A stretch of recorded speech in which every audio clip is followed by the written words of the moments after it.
we have the Clippers and the Nuggets game. So Clippers were on fire from three early. Paul Millsap was playing well, banging in the paint midway through the second quarter. Landry Shamet hit a three on the assist from PG after a fake screen and slip. He was wide open. He had 10 feet of separation. Murray hit the step back on Zubac. Swish. Beautiful. That was a step back three. Clips up by 10 with 4 minutes left in the first half. Kawhi knifes in and slams it on the defender. I didn't catch who it was that got posterized, but somebody felt Kawhi for sure. On the other end, amazing steal by Kawhi on an attempted pass under the basket by Jokic. Murray passed Zubac and over Kawhi, beautiful floater in the lane. Beverly, good from three. Marcus Morris, nice and one. 6 points in the first half for Marcus Morris. And then Morris and Millsap got into it. You know, Morris was fined $35,000 for hitting Luka Doncic in the face and ejected from the game. And the NBA did cite his past altercations as part of the reason for their ruling. But that's neither here nor there. Morris elbowed Millsap in the head. Millsap pushes back. Morris pushes back. Reggie Miller wanted double tees, but only Morris got teed up. Definitely should have been a flagrant one for my money. 12-point lead at the half for the Clippers. Barkley guarantees Denver's jet is already filling up. He said Clips will win by 20.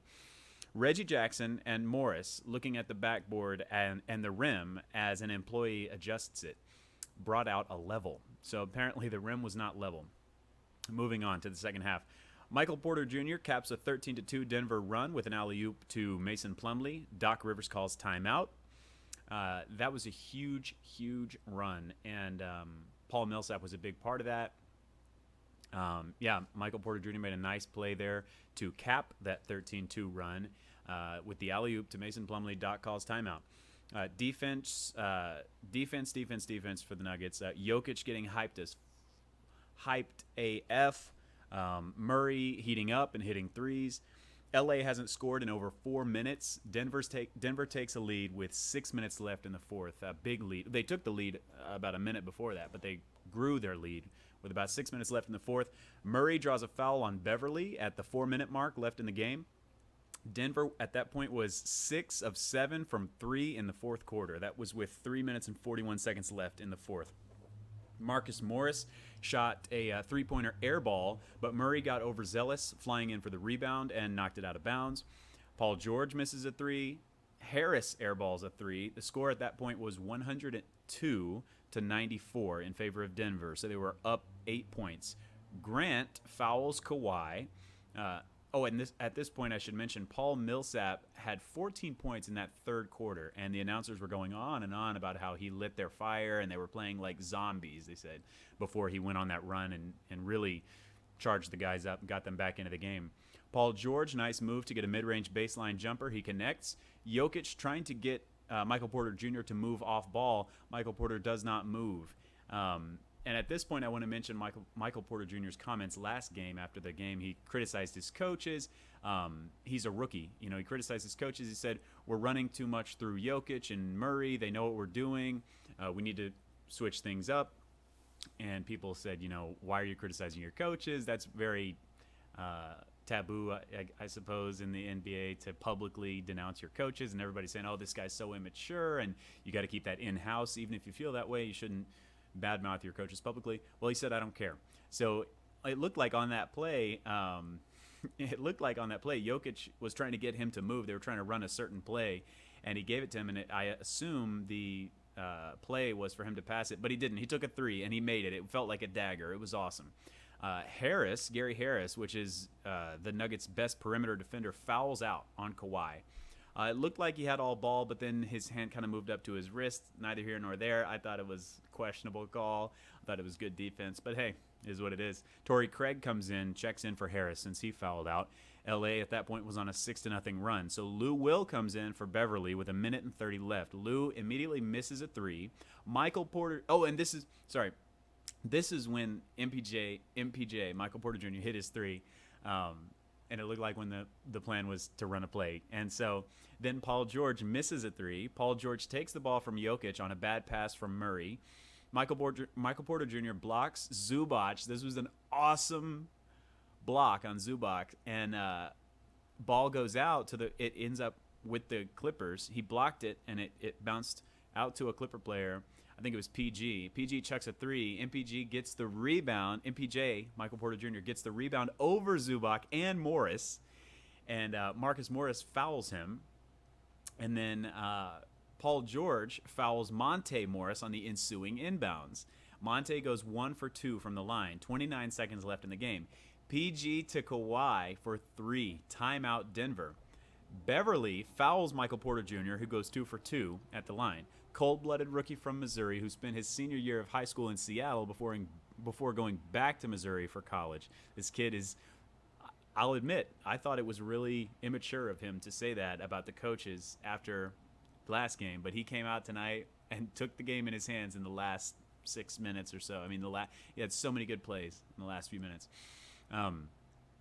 So then PG fouls Michael Porter Jr. again, who again goes 2 for 2 from the line. So he went 4 for 4 in the line in the last minute of the game in clutch free throw situations, ice cold. Denver survives, and they'll play a game 6. 35-year-old Paul Millsap was the spark. Michael Porter Jr. late heroics. Murray and Jokic, stellar as always. Murray had a great stat line. He had something like 25 points, 8 assists, 7 rebounds. Clutch. Michael Porter Jr. says of his awesome three-pointer late in the fourth against the Clips, quote, "Everybody know it wasn't the best shot selection, but I shot it. Something just made me shoot it. It was a God thing." I love that kid. I love Michael Porter Jr. And I know Nuggets fans love him too. I'll be watching him in the future for sure. Exciting. I'll be watching him next game. Clips had an 83% chance to win the game. The Nuggets trailed by 15 points in the third quarter. They finished it off. Moving on to Celtics Raptors. Boston wins the opening tip. Lowry opens up with a 3, set a screen, and switched Kemba onto him. Lowry's had a lot of success in that matchup against Kemba Walker. Gasol's shot looks awful. He looks very out of shape. If you look at Gasol, he looks overweight. His shot terrible.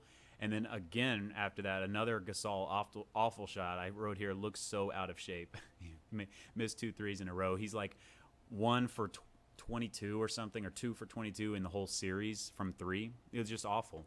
The guy must have just not worked out, not stayed in shape over the long break. I mean, it shows. He was really not in shape. His arms are just flabby. It's like, what are you doing, bro? Just mailing it in, obviously. I mean, they should have benched him, in my opinion. That's on coaching. Might have won that game if they didn't have him in. Ibaka makes a 3, shooting over 50% from 3 in this series. Toronto bench comes back from being down in the first.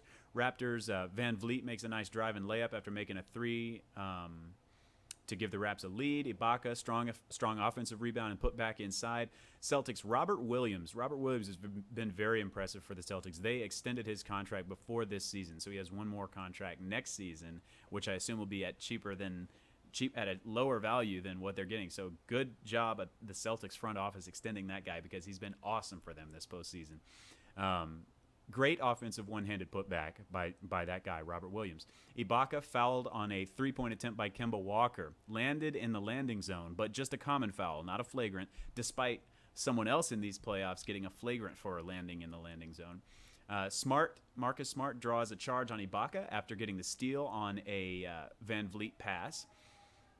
And lobbing up the alley-oop to Tatum. So Smart had a great sequence there. He lobbed up a beautiful alley-oop to Tatum, then got a steal on a Van Vliet pass.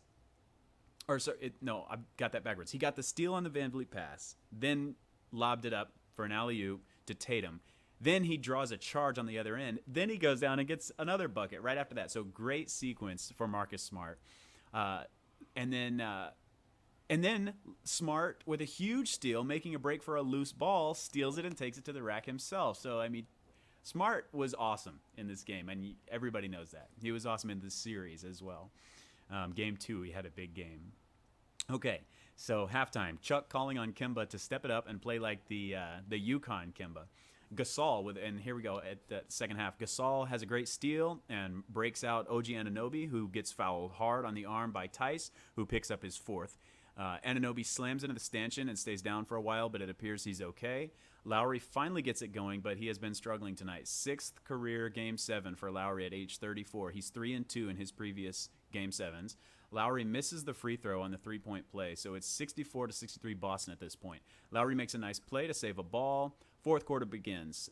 Boston scores quickly to make it 75-71. A three by Walker and drew an offensive foul on the other end to put the ball back in the hands of Boston. Another sloppy turnover by the Raps. Siakam just loses the ball right into the hands of Tice. Tatum drives and lays it in as he shields off Ibaka with his right hand. Jaylen Brown injured slightly early in the fourth quarter after he slipped and appeared to maybe stretch his groin a little too far. Apparently, he was okay, though. And Marcus Smart with a block on Powell, a chase down block on Powell when it looked like Powell was going to be able to lay it in. Awesome chase down block by Marcus Smart. Toronto could have tied it up there. Kemba dribbles. Van Vliet is on Kemba. Kemba drives, hits Grant Williams under the basket, who was fouled at the end of the shot clock. Will head to the line. Nick Nurse is challenging the call of a foul on Kyle Lowry, which is his sixth. Foul confirmed, Lowry out. So at this point, Lowry leaves the game. Tatum fouled with 34 seconds left. He goes up and gets a strong rebound and gets fouled with 34 seconds left. He goes 1 for 2 from the line. 3-point lead for Boston, so they still have life because Tatum only went 1 for 2 from the line there. Van Vliet puts up a three, but it was affected and or maybe blocked by Grant Williams. Great defense there at the very end by Grant Williams on Van Vliet. Kemba comes up with it and is fouled. He goes to the line, and the Celtics win as I predicted. Moving on from here,